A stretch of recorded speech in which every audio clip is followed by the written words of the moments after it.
अस्सलाम वालेकुम एवरीवन। उम्मीद है आप लोग खैरियत से होंगे। आज का हमारा टॉपिक है क्लाइमेट से रिलेटेड, क्लाइमेट चेंज। टॉपिक का मतलब क्या है? टॉपिक का मतलब है थीम है। ये चीज हम पहले भी डिस्कस कर चुके हैं। तो आज की थीम है हमारी क्लाइमेट के ऊपर, और हमारा ये जो टॉपिक है ये है protecting the planet is not a choice, it is necessary for survival. अब ये एक स्टेटमेंट है, ठीक है। ऐसे के टॉपिक्स में स्टेटमेंट्स आ जाती हैं। टॉपिक का कोई भी डायमेंशन, कोई भी नाम आर्गुमेंटेटिव भी आ जाता है। ये एक स्टेटमेंट है और यही इसमें प्रूफ होता है। इससे क्या पता चलता है कि protecting the planet is not a choice. ये एक चॉइस नहीं है, बल्कि क्या है, it is necessary for survival. ये यहाँ पे स्टांस गिवन है, ठीक है। स्टांस गिवन है, आपने क्या करना है, इसको अब ओवरऑल प्रूव करना है। ये बात समझ आ गई है? इसका मतलब आपको टॉपिक पढ़ के ये समझ आ रहा है कि ये क्लाइमेट से रिलेटेड बात की जा रही है, क्लाइमेट चेंज की बात हो रही है। यहाँ पे protecting the planet is not a choice. क्या मतलब? प्लेनेट को बचाना एक चॉइस नहीं है, ये नेसेसरी है, सर्वाइवल के लिए ये जरूरी है। ये बात हो रही है इसके अंदर। ये बात समझ आ गई है? तो इट मीन्स के और theme is climate change and the dimension is related to, मतलब डायमेंशन एक स्टेटमेंट है। डायमेंशन अब आपने खुद इसमें से इसको प्रूव करना है कि कैसे कैसे प्लेनेट को बचाना जरूरी है, ये चॉइस नहीं है। ये प्रूफ करना है कि क्लाइमेट चेंज इज रियलिटी, ठीक है।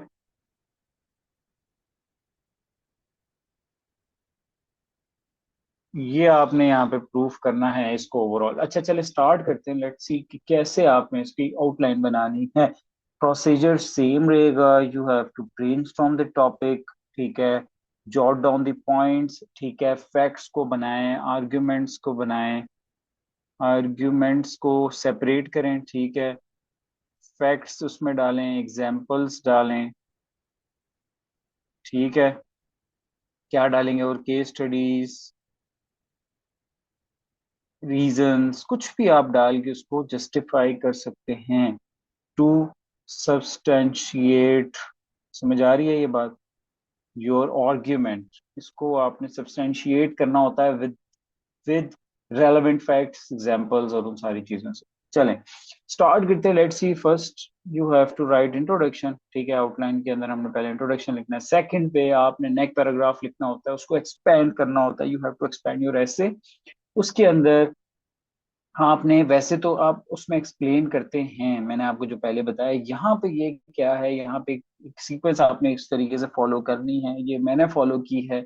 आप, हर किसी का अपना तरीका हो सकता है इसको डीकंस्ट्रक्ट करने का। ऐसे को डीकंस्ट्रक्ट करने का सबका अपना तरीका है।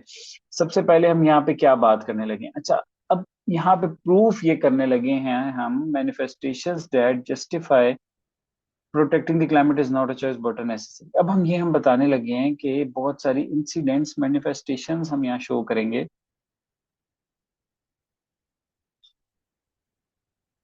ठीक है। मैनिफेस्टेशंस हम यहाँ शो करेंगे या बताएंगे उसको, इवेंट्स, इंसिडेंट्स, एग्जांपल्स, मैनिफेस्टेशंस के साथ, एग्जांपल के साथ उसको एक्सप्लेन करेंगे कि क्लाइमेट को प्रोटेक्ट करना एक चॉइस नहीं है बट अ नेसेसिटी। ये बात समझ आ रही है कि आपने वो वाले पॉइंट्स यहाँ पे मेंशन करने हैं, इंसिडेंट्स, एग्जांपल्स, चीजों को मेंशन करना है, जिससे ये प्रूव होता है, ये जस्टिफाई होता है कि क्लाइमेट को बचाना जरूरी है, ये चॉइस नहीं है, it is not a choice. अच्छा, कैसे इसको एक्सप्लेन करेंगे? लेट्स सी, इसको हम चेक कर लेते हैं अब कि हमने इसको कैसे लेके चलना है। अच्छा, first point is changing climate patterns. इसका क्या मतलब होता है? मैनिफेस्टेशंस का मतलब होता है आपने दिखाना है उसको, एग्जामिनर को बताना है कि यार, कि इस तरीके से क्लाइमेट डेवस्टेटिंग इम्प्लीकेशंस हैं क्लाइमेट की चेंज की।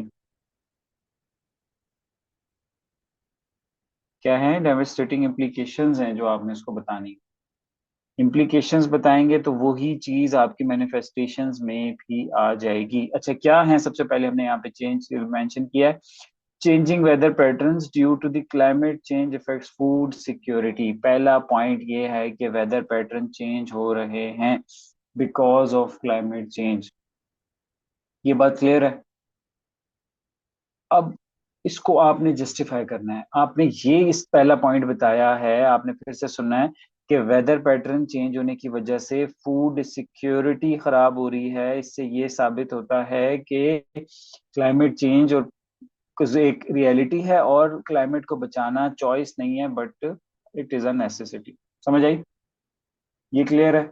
अच्छा, अब इसके अंदर एग्जाम्पल या फैक्ट्स क्या डाले हैं, एग्जाम्पल फैक्ट्स या जो भी आप इसको कह लें, सब्सटेंशिएट करने के लिए क्या डाले हुए? State of food security and nutrition report मैंने यहाँ पे मेंशन किया 2023 की, जो कि एक कंबाइंड रिपोर्ट थी बाय दीज ऑर्गेनाइजेशंस जो कि फूड पे काम करती हैं। They include FAO, food and agriculture organisation, UNICEF है, वर्ल्ड फूड प्रोग्राम है और WHO वर्ल्ड हेल्थ ऑर्गेनाइजेशन है। इसके अंदर ये मेंशन किया इन्होंने कि क्रोनिक हंगर 9.2% हो गया है। इसमें ये बात सब मेंशन की है कि किस तरीके से चेंजिंग वेदर पैटर्न की वजह से फूड सिक्योरिटी होती है। उन्होंने फूड इनसिक्योरिटी के रीजंस बताए थे। इसके अंदर फूड इनसिक्योरिटी के थ्री मल्टीपल रीजंस थी। एक वॉर्स थी, ठीक है, क्लाइमेट हो गया एक इंपॉर्टेंट रीजन उसमें उसने बताया था। चेंजिंग वेदर, क्लाइमेट का मतलब है चेंजिंग वेदर पैटर्न्स होगा। ठीक हो गया, ये बात क्लियर है। तो इट मींस के वेदर पैटर्न चेंज होने की वजह से फूड सिक्योरिटी खतरे में है और फूड सिक्योरिटी खतरे में होने का मतलब ये है कि protecting climate is a necessity. समझ आ गई? नेक्स्ट पॉइंट की तरफ चलते हैं हम। Next is climate related incidents are causing worse scale migration. अब हमने यहाँ पे ये एक्सप्लेन किया है नेक्स्ट पॉइंट में कि क्लाइमेट रिलेटेड जो इंसिडेंट्स हो रहे हैं क्लाइमेट चेंज के, वो माइग्रेशन उसकी वजह से हो रही है। क्लाइमेट चेंज की वजह से माइग्रेशन कॉज हो रही है, वर्स्ट स्केल माइग्रेशन हो रही है। ये रिपोर्ट है एक UN survival guide. UN survival guide के अंदर क्या है कि उन्होंने वार्निंग बताई है कि किस तरीके से, बेसिकली 36 पेज की एक समरी है। इसमें ना इसने सारी रिपोर्ट्स को कंक्लूड किया है। ये जो UN सर्वाइवल गाइड रिपोर्ट मैं आपको बता रहा हूँ ना, ये है बेसिकली सिंथेसिस ऑफ 6 रिपोर्ट्स जो कि IPCC जो इनका है। ये आपको ना ये कुछ क्लाइमेट रिलेटेड ये चीजें लाजमी पता होनी चाहिए। चले मैं आपको फिर भी यहाँ पे एक्स्ट्रा अलग से बता देता हूँ।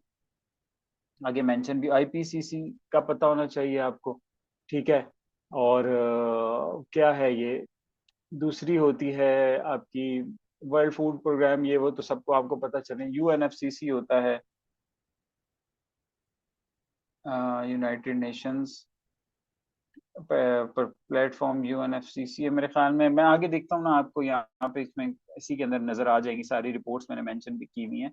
तो ये जो सर्वाइवल गाइड की रिपोर्ट है इसमें यही बता रहे हैं कि world is facing a vast scale migration climate की वजह से। और माइग्रेशन, सबसे माइग्रेशन के बाद तो बहुत सारे उसके पीछे मसले होने शुरू हो जाते हैं। एक माइग्रेशन सबसे इम्पोर्टेंट एक इम्प्लीकेशन, एक मैनिफेस्टेशन है।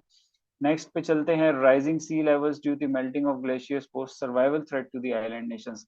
सिंपल है, इट सेल्फ एक्सप्लेनेटरी है कि राइजिंग सी लेवल्स हैं। इसमें एग्जांपल मैंने यहाँ पे फैक्ट कोट किया हुआ, नासा स्टैटिस्टिक्स है 0.2 से 0.44 सेंटीमीटर पर ईयर इंक्रीज हो रहा है। ग्लेशियर लेवल जो है ना हमारा, सी लेवल राइज हो रहा है, इसको कहते हैं राइजिंग सी लेवल। ठीक है, नेक्स्ट पॉइंट पे चलते हैं। ये क्या बता रहे हैं हम यहाँ पे, मैनिफेस्टेशंस को डिस्कस कर रहे हैं। ठीक है, अब नेक्स्ट पॉइंट है हमारा ग्लेरिंग फॉरेस्ट फायर्स के बारे में हमने बताया। देखिए, ये मैनिफेस्टेशंस का मतलब है आपने इंसिडेंट्स बताने।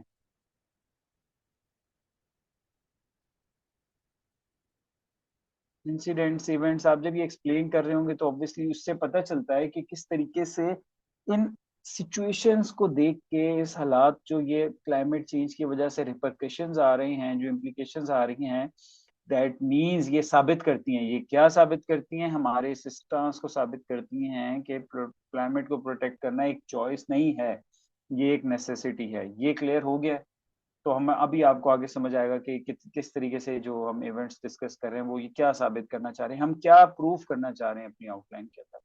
ग्लेयरिंग फॉरेस्ट फायर्स के बारे में बताया है, एग्जाम्पल के तौर पे हमने दी है यहाँ पे कैलिफोर्निया फायर्स 2025 के अंदर, जो भी रिसेंट 25 के अंदर हुई थी। एक $1 ट्रिलियन का लॉस हुआ था। ग्रीस एंड टर्की में भी जो फायर्स हैं, यूरोप में भी फायर्स हुई हैं, वो सारे आपने यहाँ पे बेसिकली एग्जांपल के साथ मेंशन करनी है कि किस तरीके से forest fires are causing serious damage to the infrastructure and social life, और ये सारी चीजें आपने एक्सप्लेन करनी। मैनिफेस्टेशंस है जिस भी तरीके से एक्सप्लेन कर लें। नेक्स्ट है फ्लड्स के बारे में आ गया, hamper socio economic progress. Floods तो बहुत सारे हैं, आप पाकिस्तान वाला बता दें, ये जो पीडीएनए की रिपोर्ट थी, पीडीएनए पोस्ट डिजास्टर असेसमेंट थी, पता नहीं, डिजास्टर असेसमेंट रिपोर्ट, इसका नाम था, कोई ऑर्गेनाइजेशन बनाई थी इन्होंने पोस्ट डिजास्टर जो मैनेजमेंट बनाने के लिए ना, पाकिस्तान के अंदर जो फ्लड आया था उसके बाद। तो ये तो एक एग्जांपल दिया है यहाँ पे, आप फ्लड्स की बहुत सारी एग्जांपल्स दे सकते हैं। फ्लड्स इन चाइना, बहुत डेविस्टेटिंग फ्लड्स आए थे 2025 में और 2024 में मेरे ख्याल में। और भी फ्लड्स जो भी आपको कोई इंसिडेंट याद है, आप उस पे उसको कोट कर सकते हैं। ये बात क्लियर हो गई, आपने मैनिफेस्टेशंस बतानी है। अभी हम मजीद दो और मैनिफेस्टेशंस बता देते हैं यहाँ पे।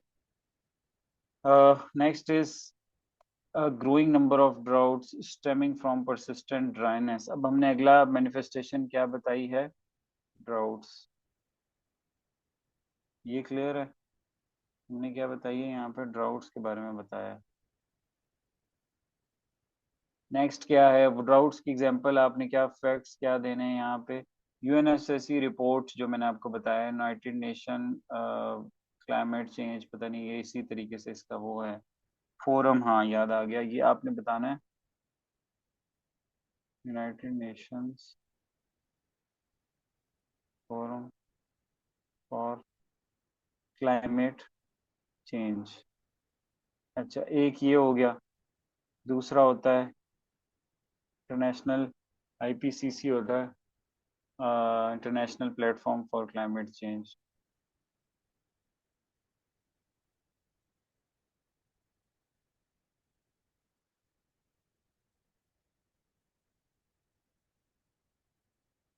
इसकी रिपोर्ट्स होती हैं, ठीक है, ये आपने याद रखना है, यूएनएफसीसी, आईपीसीसी। ठीक है, इसके बाद डब्ल्यूएमओ होता है, वर्ल्ड मेट्रोलॉजिकल ऑर्गेनाइजेशन है। ये बात क्लियर है आपको। आपने ये याद रखनी है, ये लाजमी, आपने अगर नहीं कोट किए तो इट मीन्स कि आपको तो क्लाइमेट चेंज पे आइडिया ही नहीं है। आईपीसीसी और डब्ल्यू, ये तो आपने लाजमी कोट करना है, ये बात आपने याद रखनी है। रिपोर्ट्स, इनकी रिपोर्ट्स निकालनी है। रिपोर्ट्स एक होती है एनुअल, हर सिंथेसिस रिपोर्ट्स होती हैं इनकी। ये बात ही मैं आपको चीजें बता रहा हूँ, ये हर जगह पे काम आएंगी आपको। सिंथेसिस रिपोर्ट, ये बात क्लियर है। आईपीसीसी की होती है, ईयरली भी होती है, ठीक है। तो ये इसमें आपने लाजमी याद रखना है ताकि आप इसको कोड कर सकें। हॉटेस्ट एक होता है ईयू क्लाइमेट चेंज सर्विसेज भी हैं, इसके अलावा भी एक दो और ऑर्गेनाइजेशंस हैं, वो भी आपने याद रखनी है ताकि आप उसको कोड कर सकें। वाटर के हवाले से भी हैं, फूड के हिसाब से भी हैं, सब अपनी अपनी ऑर्गेनाइजेशन। क्लाइमेट के सबसे इंपॉर्टेंट यही दो हैं। AR6 जो है ना, इनकी एक रिपोर्ट आती है। फिलहाल आपने सिर्फ यही याद रखना है ताकि आपको लाजमी पता हो कि आपने पेपर के अंदर किस चीज को मेंशन करना है, ठीक है। ये क्लियर हो गया है कि यूएनएफसीसी रिपोर्ट है 2023 की, उसमें बताया 75% of the earth is experiencing that dryness. हमने यहाँ पे ड्राइनेस और ड्राउट्स का पॉइंट डाला है, ठीक है। ये भी किसकी वजह से हो रहा है, क्लाइमेट चेंज की वजह से हो रहा है। क्लियर है, आगे चलते हैं। Declining global diversity because of the extreme temperature. Sir global diversity का पॉइंट है, नेक्स्ट पॉइंट है हमारा डाइवर्सिटी का।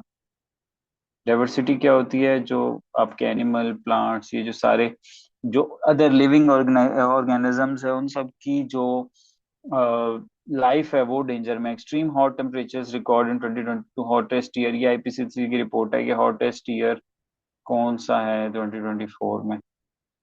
हॉटेस्ट ईयर आहिस्ता आहिस्ता आप देख रहे हैं कि हर साल एक हॉटेस्ट ईयर होता जा रहा है, इसके ऊपर मजीद रिपोर्ट्स आती जा रही हैं, चीजें आपने ना इम्पोर्टेंट साल के बाद वाली एक रिपोर्ट लाजमी अपने पास लिखनी है, याद रखनी है, उसके फैक्ट स्टैट्स को आपने लाजमी याद रखना है, यही स्टेट्स आपके काम आते हैं। देखिए ये जो मेंशन किया हुआ है, ये जो मैंने यहाँ पे मेंशन किया, रिपोर्ट्स मेंशन की हैं, एग्जांपल्स दी हुई हैं, यही चीज आपने लाजमी अपनी आउटलाइन में, अपने एसे में एक्सप्लेन करनी है।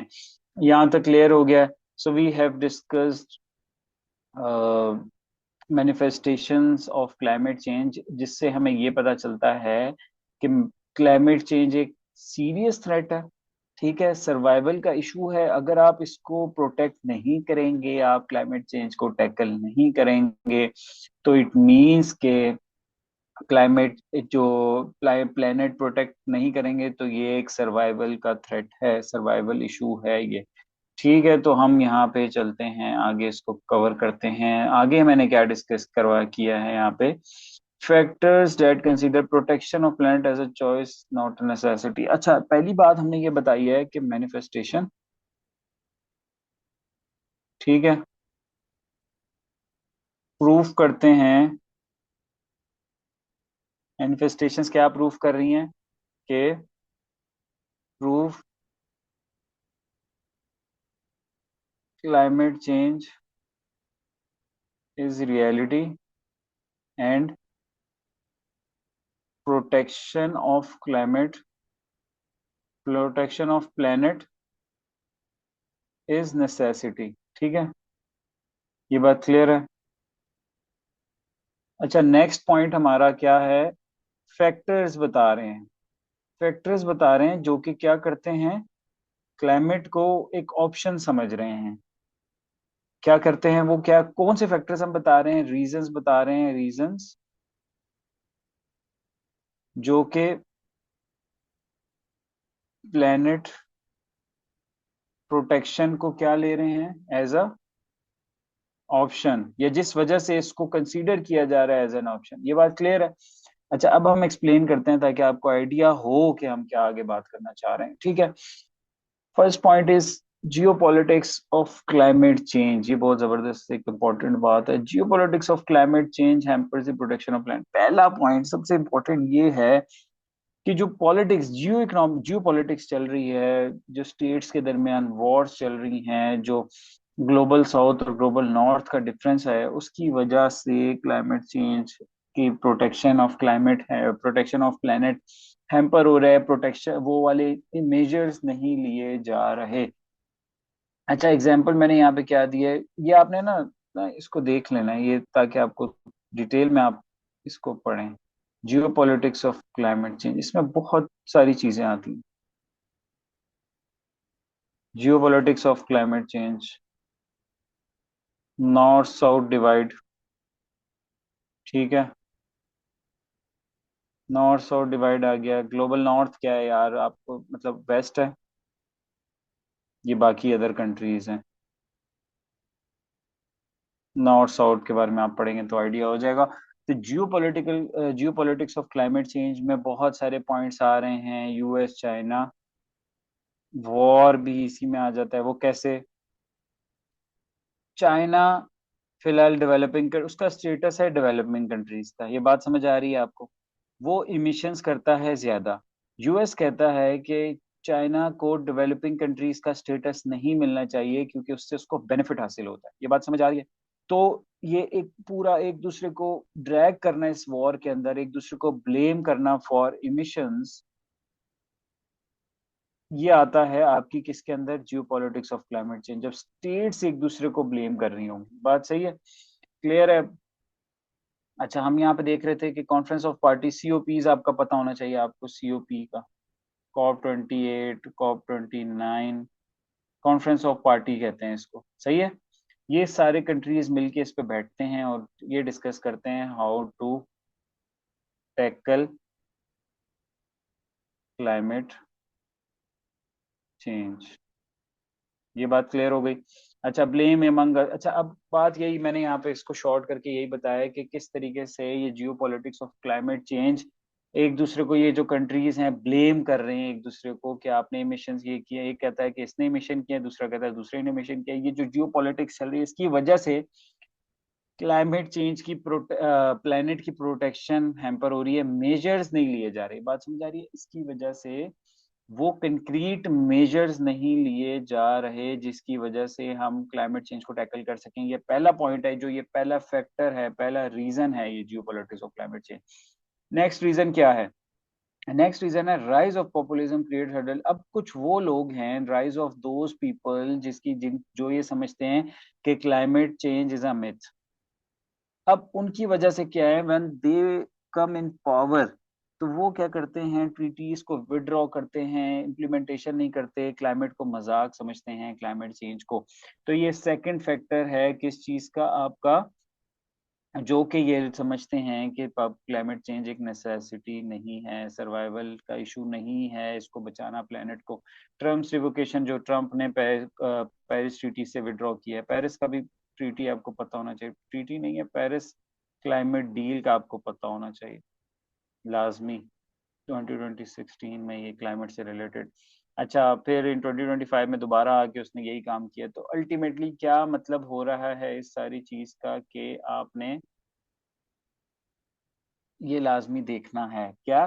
पहला point geopolitics of climate change हो गया, सेकंड राइज ऑफ पॉपुलिज्म में, third point is complex trade off between development and, ये एक बहुत इंटरेस्टिंग टॉपिक है, ये बहुत एक इंटरेस्टिंग पॉइंट है, इसको हम कहते हैं कुजनेट कर्व। कुजनेट कर्व ये आपने लाजमी इसको भी पढ़ना है, अभी ही समझ लें इसको। ये समझ आइए आपको, एक ट्रेड ऑफ है, एक साइड पे क्या है, डेवलपमेंट वर्सेस एनवायरमेंट। ये समझ आ रही है? आपने ये लाजमी समझ, डेवलपमेंट से क्या होगा, इमिशंस होंगी, इन्वायरमेंट का, अगर आप डेवलपमेंट करेंगे तो इन्वायरमेंट मुतासिर होगा, ये बात समझ आई है। इसको कहते हैं there is a trade off, trade off between development and environment. इस चीज को कर्जनेट कर्व कहते हैं, कि अगर आप डेवलपमेंट ज्यादा करेंगे, ऊपर जाएगा तो क्लाइमेट का ग्राफ नीचे आएगा। ये बात समझ आ रही है आपको? ये आपने चीज समझनी है यहाँ पे, ये एक बहुत इंपॉर्टेंट पॉइंट है। अब यहाँ पे मैंने ये पॉइंट क्यों बताया है, Kuznets curve deals with the interplay between the climate and development, कि एक तरफ environment है स्लैश क्लाइमेट, और दूसरी तरफ डेवलपमेंट या आपको क्या, जीडीपी या जो भी प्रोग्रेस कर ले। ये भी एक पूरा कॉन्सेप्ट है कि डेवलपमेंट की एक लिमिट होनी चाहिए, कितनी वर्ल्ड प्रोग्रेस करेगी, कितना ज्यादा प्रोग्रेस करेंगे आप। ठीक है, ये बात समझ आ गई। तो ये एक फैक्टर है कि अगर development, world is moving towards more and more GDP, more and more GDP, मतलब प्रोग्रेस का क्राइटेरिया क्या है, क्राइटेरिया क्या है प्रोग्रेस का, जीडीपी है। तो यही तो चीज है, अगर जीडीपी को प्रोग्रेस का क्राइटेरिया, तो क्लाइमेट तो नीचे जाता रहेगा। तो ये एक डायलेमा है जो कि फेस कर रही है वर्ल्ड, फेस कर रही है ये फिलहाल, यही एक फैक्टर इन करती है चीज, इन दोनों के दरमियान एक इंटरप्ले जो हो रहा है, ये ट्रेड ऑफ चल रहा है, इसकी वजह से फिलहाल वर्ल्ड सीरियस नहीं ले रही किस चीज को, क्लाइमेट के थ्रेट को। और लास्ट में है हमारा point, economic interest and states, multinational companies के interest, and multinational companies and oil companies, ये क्या करती हैं, companies reflect hypocrisy by not ensuring climate smart policies. अच्छा, एक होता है कॉन्सेप्ट ग्रीन वॉशिंग का, ये भी देखना है आपने। देखिए, मैं क्लाइमेट अगर आप पढ़ रहे हैं ना, तो उसमें बहुत सारे टॉपिक्स आ जाते हैं, बहुत सारे पॉइंट्स आ जाते हैं। एक है ग्रीन वॉशिंग, ये आपने देखना है कि कंपनीज कैसे ग्रीन वॉशिंग कर रही हैं, ग्रीन वॉशिंग का क्या कॉन्सेप्ट है। ठीक है, ग्रीन वॉशिंग के अलावा भी बहुत सारी चीज हैं जैसे क्लाइमेट की जो मूवमेंट को लीड किया पाकिस्तान ने भी किया। ठीक है, वो सारी चीजें इसके अंदर आ जाती हैं, क्लाइमेट चेंज के अंदर। क्या आपने बताना है क्लाइमेट डिप्लोमेसी क्या है, क्लाइमेट जस्टिस क्या है, इकोलॉजिकल डेप्थ, बहुत सारे आर्ग्यूमेंट्स हैं, बहुत सारे पॉइंट्स हैं, वो सारे इसमें आप मेंशन कर सकते हैं। आपने फिलहाल प्रूफ करना होता है अपने पॉइंट को। यहाँ हम ये प्रूव करें कि कौन से फैक्टर्स हैं जिनकी वजह से protection of planet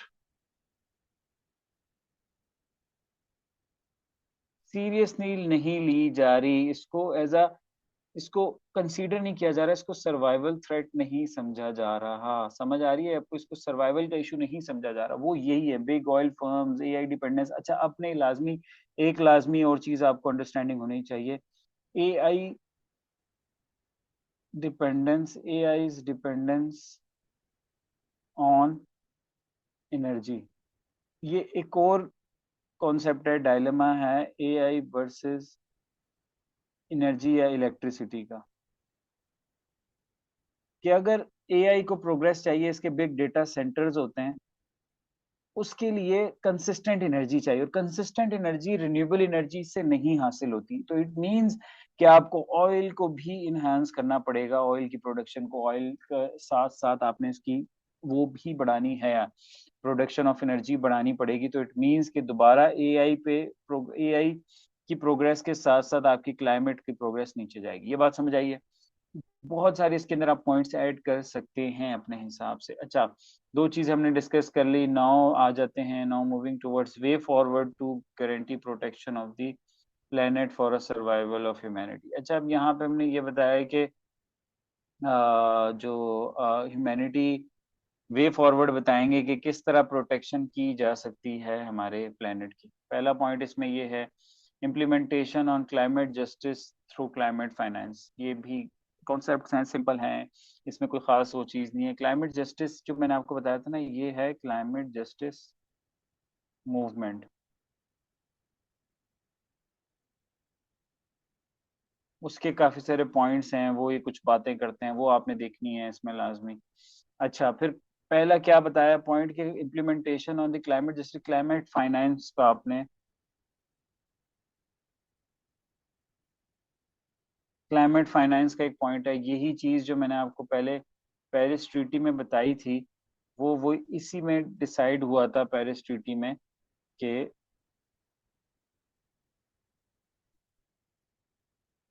Paris climate treaty जो हुई है ना 2016 में, उसमें यही चीज डिसाइड हुई थी कि states states have to invest 100 billion dollar. ये बात समझ आ रही है? 100 billion dollar per year for climate finance, ये चीज। लेकिन अब उसकी प्रोग्रेस बहुत स्लो है और क्लाइमेट फाइनेंस नहीं किया गया। तो इट मींस के अब हमने कल क्लाइमेट फाइनेंस के ऊपर प्रोग्रेस करनी है for the survival of humanity, for the protection of planet. समझ आ गई? इसमें मैंने एग्जांपल ये यहाँ पे मेंशन की है कि COP29 जो है, दैट इज क्लाइमेट फाइनेंस, इसमें ये एग्री किया था कि क्लाइमेट फाइनेंस को हम 100 बिलियन डॉलर से बढ़ा के 300 बिलियन पे ले जाएंगे। लेकिन अब देखते हैं इसकी इम्प्लीमेंटेशन होती है नहीं होती। इसकी तो नहीं हुई है, इसकी भी चांसेस नहीं है कि इस तरीके से, क्यों, उसके रीजन मैंने ऊपर भी बताए, आपको चारों एक्सप्लेन किए थे, जियो पॉलिटिक्स, फलाना फलाना, वो सारे यही फैक्टर्स हैं जो इसको इम्प्लीमेंट होने से हैम्पर कर रहे हैं। नेक्स्ट पॉइंट की तरफ चलते हैं, idea of just transition and energy basket for lowing dependence on fossil fuel. अच्छा, अब यहाँ पे आ जाते हैं जस्ट ट्रांजिशन का कॉन्सेप्ट। आपने इसको सिंपल रखना है, सिंपल रख के समझें, देखें जस्ट ट्रांजिशन क्या होती है। मैं आपको नॉर्मल मुश्किल करके नहीं बताऊंगा, जस्ट ट्रांजिशन क्या है इंजीनियरिंग टर्म्स में, और उसमें नहीं बता रहा, सिंपल आपको करके बता रहा हूँ कि ये है यहाँ पर, इस तरह ट्रांजिशन करनी है हमने, कहाँ से, फॉसिल फ्यूल से टू रिन्यूएबल एनर्जी। ये बात क्लियर है? अब रिन्यूएबल एनर्जी का इशू ये है कि ये कंसिस्टेंट एनर्जी नहीं देते। समझ आ गई? तो इट मींस, इसको कहते हैं, एक कंसिस्टेंट एनर्जी नहीं देते, तो हमारी डिपेंडेंस है फॉसिल फ्यूल के ऊपर, फॉसिल फ्यूल के ऊपर हमारी डिपेंडेंस है।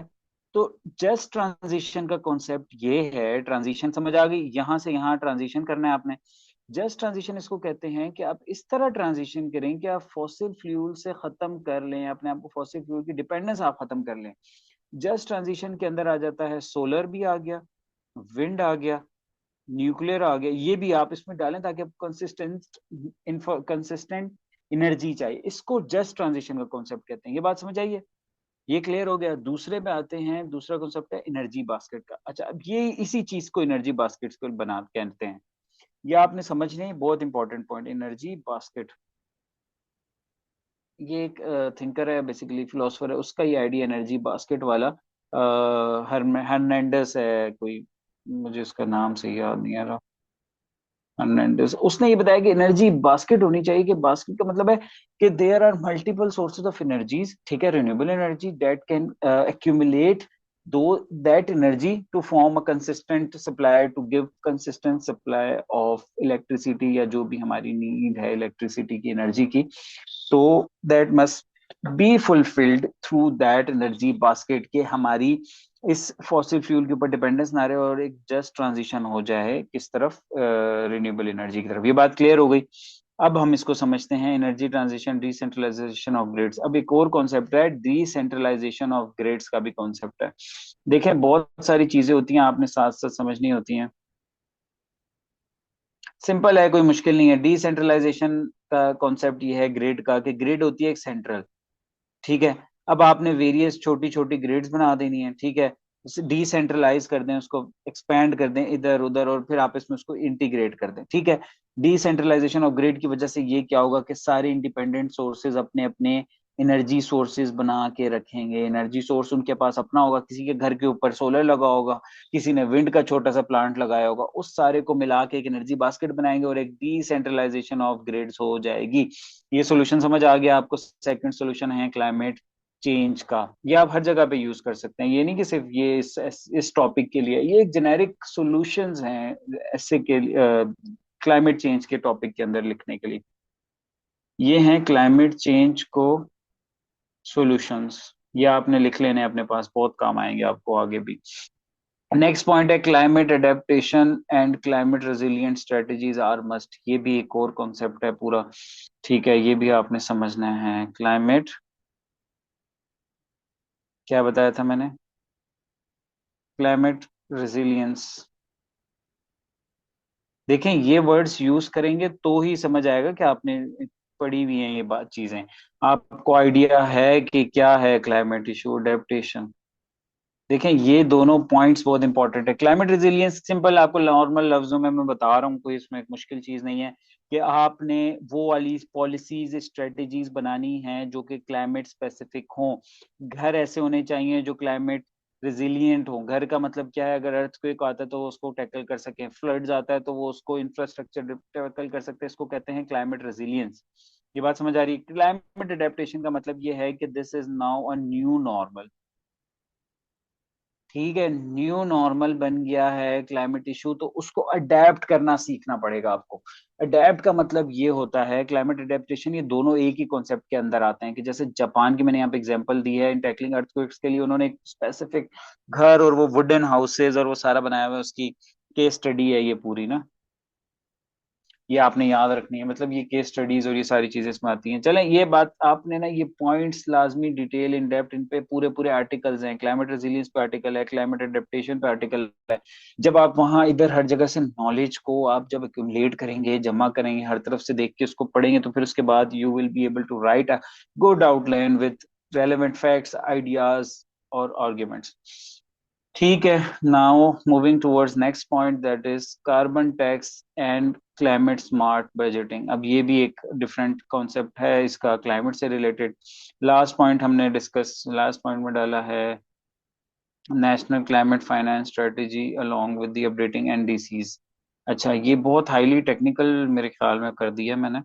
एनडीसीज क्या होते हैं? एनडीसीज हैं नेशनल डिटरमाइंड कंट्रीब्यूशंस। ये हर स्टेट के स्पेसिफिक हैं, स्टेट्स टारगेट्स हैं ये, ठीक है, to tackle climate,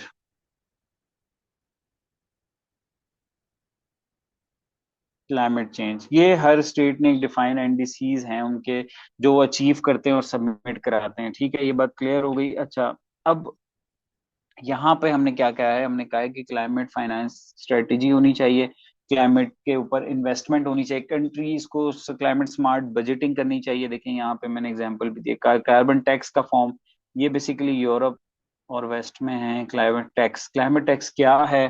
carbon tax जिसको कहते हैं कि जो इमिशंस करेंगे, ठीक है, उनको उसका पैसे देने होंगे, उनके टैक्स देना होगा। ये सिंपल है, इतना कोई कॉन्सेप्ट नहीं। क्लाइमेट स्मार्ट बजटिंग ये है कि क्लाइमेट स्पेसिफिक बजट में पार्ट होना चाहिए, जैसे कि पाकिस्तान के बजट में भी अब क्लाइमेट का पार्ट होता है, शेयर होता है, प्लान्स होते हैं, तो वो सब कुछ इसमें आ जाता है। ईयू ने अपना कार्बन टैक्स लॉन्च किया 2025 में। ये सारी चीजें इसमें एग्जांपल्स दे के आपने प्रूफ किए हैं। और लास्ट में मैंने बताया कि ग्रीन क्लाइमेट इनिशिएटिव्स हैं जो के लिए हैं, पाकिस्तान ने हाउ टू वर्ड एक बुक भी मेंशन कर दी है यहाँ पे। और लास्ट में आपने कंक्लूजन देना है। तो क्लाइमेट का टॉपिक एक बहुत वास्ट टॉपिक है। ठीक है, आपने इसको कवर करना है, होलिस्टिकली कवर करना है, इसमें सारी चीजें आपने कवर करनी है, कोई चीज मिस नहीं करनी। सॉल्यूशंस आपके पास अच्छे अच्छे हों, इंसिडेंट्स इवेंट्स का आपको पता हो। ठीक है, और इसमें आपने मैनिफेस्टेशंस के आपने लाजमी नोट्स बनाए हों अपने पास, उसमें ऐड किया हो ये सारी चीजों को। ठीक है, ये चीज थी, हमारा टॉपिक था क्लाइमेट से रिलेटेड। इसके ऐसे के अंदर से आप तकरीबन चीजें आपको मिल जाएंगी, आप बहुत सारी चीजें इससे टैकल कर सकते हैं। आपको यही इवेंट्स, इंसिडेंट्स, फैक्ट्स, फिगर्स तकरीबन हर ऐसे में आपने उसको मोल्ड करके लिखना होता है। ठीक है, और यहाँ तक क्लियर हो गया। चले, थैंक यू सो मच।